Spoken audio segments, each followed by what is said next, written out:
You know, the annoying thing about constructing a writing system for a language you don't speak natively is that sometimes you eventually realize you were using something you didn't actually need. My point is, this is how you write the word for name in Ozrit now. I don't want to get into why that is, just trust me on this. Hello everybody, I'm Linguaphile and today I'm going to be concluding my explanation of Ozrit, the constructed script I made to help me learn Auslan. If you haven't already checked out my previous videos on poses and specifics, then I'm not sure you understand what being a holistic linguist means. Everything is connected after all. But to those of you who have decided to experience the whole thing, don't forget to like this video, share it online, subscribe and ring that bell, and remember to also leave your comments down below so that I know I'm explaining things in the best way possible. But anyway, today I'm going to be finishing off this series by talking about the locations and the actions and how they interact with each other and all the other symbols. Locations tell the reader the positions that certain body parts are required to be at in order to produce the sign. The two most commonly used location symbols are the body locations and the face locations, and they are written immediately after the hand specific and before their relevant action symbols, if they are written at all. Body locations are written as a front-facing body, just like on poses. Face locations are written as a circle with two eyes and a mouth, and both symbols are always written with a location marker highlighting the relevant body parts. The location marker can highlight the chest, the shoulders, the stomach, the elbows, and the hips when written on body locations.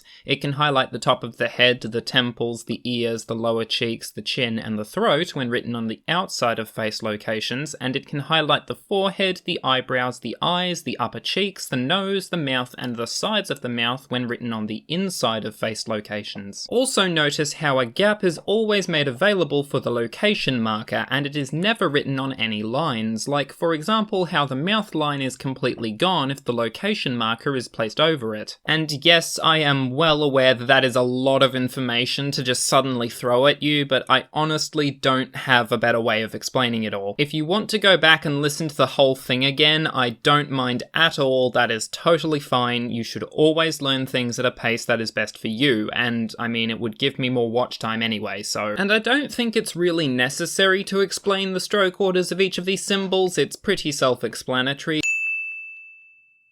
So I think that's all the relevant information you need to know about location symbols. Although I should mention that the location marker can also be used on hand specifics to highlight other important parts of the hand relevant to performing the actions. The location marker can be written on the palm, the thumb, or the fingers if it is a necessary component to explaining the flow of the sign. Also, if the fingers of a supporting hand specific aren't relevant to the sign in any way, I usually just write the main arch, since writing the whole thing would be a bit tedious. But anyway, determining whether location markers are important or not has a lot to do with the actions and how they work, so let's move on to that then, shall we? Actions tell the reader how the parts of the body change and interact with one another to produce the sign, and they are written at the end of a word after all the other symbols have set everything up. Now this is the part where it gets really complicated, because actions can have all sorts of intricate parts to them that all interconnect with one another to explain what's happening, which means different words will have different actions that convey different things. Probably the most common symbols used for the actions are the movement arrows, which basically highlight certain specific paths that the parts of the body must follow to produce the sign. There are straight arrows for direct paths, curving arrows for circular paths, and squiggle arrows for paths that flow in a general direction while moving back and forth. There are also hand-only movement arrows for whenever the hand moves by itself, but these are technically classified as hand changes, which I will come back to later. The general assumption is that if the hands are symmetrical to each other, then they would both perform the same action, meaning they would both follow the same movement arrow. But in cases where the hands each follow two different movement paths, both actions are written individually with a slash symbol in between them, with the dominant action written first and the supporting second. Additionally, if the movement of the supporting hand mirrors the movement of the dominant hand, then the supporting hand movement is usually omitted if it would be tedious to write the dominant action all over again. Since Ozrit symbols are written from a third-person perspective, the movement arrows always follow the path of the sign from the listener's point of view, not from the speaker's. So for example, the word for fish has the arrow pointing from left to right, as seen from the listener's perspective, even though from the speaker's perspective it would be going in the opposite direction. By default, the movement is always written along the perspective plane outlined by the pose, but whenever this is not the case, there are also two perspective symbols that are used to indicate that the movement is being viewed viewed from a different angle. For example, the word for shelf starts off with a front-facing pose as it's the only way to outline the appropriate hand shapes, but the action is best understood from a front-facing perspective and is thus written along a front-facing plane. And I think now is a good time to talk about the locations again, because movement arrows and locations often interact with each other in a handful of ways, which is partially why I decided to cover them both in a single video. Locations can function as either the origin or end point of a certain movement path, and the parts of the body can run above, below, around, or otherwise adjacent to certain locations. In each of these cases, location markers can be written at the ends of or adjacent to a movement arrow if it is a relevant component of the sign. For example, in the word for right, a location marker for the supporting hand is written beneath the squiggle arrow to signify that the action is physically performed over the supporting hand. But anyway, I think that pretty much covers everything about how the movement arrows work, but while they are important, they are not the only components relevant to the actions, and sometimes they're not even necessary. Sometimes, if pointing to specific actions is the only important thing about the sign, then only the locations are written in the order they are referred to. For example, the word for flower is literally just tapping your upper cheeks individually in this order. And there are also certain types of actions, which I have classified as hand changes, that are only performed by the hands themselves and do not have a set direction or path to them. Hand changes are represented with various different symbols, some of which you'll recognize already, and they can each be sorted into somewhat vague categories, just like the finger specifics. Hand-only movement, as I mentioned before, highlights that the hand is moving in a certain direction while the arm stays in place, and it is represented with the vertical wrist line written in the rotational axis of the curving arrow. There is also the wrist rotation symbol, expressing that the relevant hand flips around in the direction that feels the most natural. Then there are finger changes, which are used to express that the fingers of the hand have changed in some way, and they are basically just the finger specifics. Since I already covered the finger specifics in the last video, I won't be going over what they mean again, but there is also a fluttering symbol that can mean two different things depending on the context. By itself, the symbol represents a fluttering of the fingers, but when written beneath a wrist rotation symbol, it represents a fluttering or shaking of the hands. Since this symbol doesn't solely apply to the fingers, it is technically inaccurate to call it a finger change, but I will still be treating it that way for the purposes of this video. There are also two symbols which express a general opening or closing of the hands. In other words, they tell the reader that the relevant hands turn into either a fist or star hand shape. For example, the word for Auslan is literally just some fist hand shapes arranged in a certain location, briefly turning into star hand shapes twice. This, however, is obviously not a universal thing, and hands can change into very specific hand shapes depending on what the sign is. Whenever a hand shape changes into something other than a fist or a star, then the relevant hand specific is just written after the action. For example, the word for healthy, which is synonymous with the phrase "how are you," ends with the flat hand shapes changing into a thumbs up hand shape. Wrist rotations, finger changes, and hand opening and closing symbols can also be written in the same places as location markers on movement arrows, allowing for more complex movement to be encoded in the actions. As an example, the word for Australia has the points of the hand open up as soon as they fall down at the end of the sign, so an opening hand symbol is written at the end of the movement arrow to signify this. And finally, to close this video off, there is also a symbol for any time an action is done repeatedly, and it is always written after or below the action symbols it modifies. So that finally concludes my explanation of Ozrit, and I am really sorry this episode took ages to come out because I know a few of you were eagerly waiting on this. If there is anything about the script that didn't quite make sense to you, be sure to leave some questions in the comments down below and I will answer them as best I can. All in all, I'm really glad I got round to talking about this conscript, because it really got me thinking about a lot of linguistic features that I don't usually consider since I usually focus on spoken languages. If you want to learn about another interesting sign language writing system that was actually created by people in the deaf community, I definitely recommend checking out the ASL Write Facebook group. Their system works very differently from my one, and in a whole lot of ways I think it actually does a better job of capturing considering the nature of signed languages, which makes a lot of sense considering they are native speakers of one. And of course, don't forget to like this video, share it online, subscribe to the channel, and ring that bell to be notified of new uploads. And I also just recently released my Patreon page, so if you want early access to more content like this, the ability to participate in polls, or to see other exclusive content, maybe consider supporting me on Patreon, please. Thank you all for listening, and we'll speak again next time.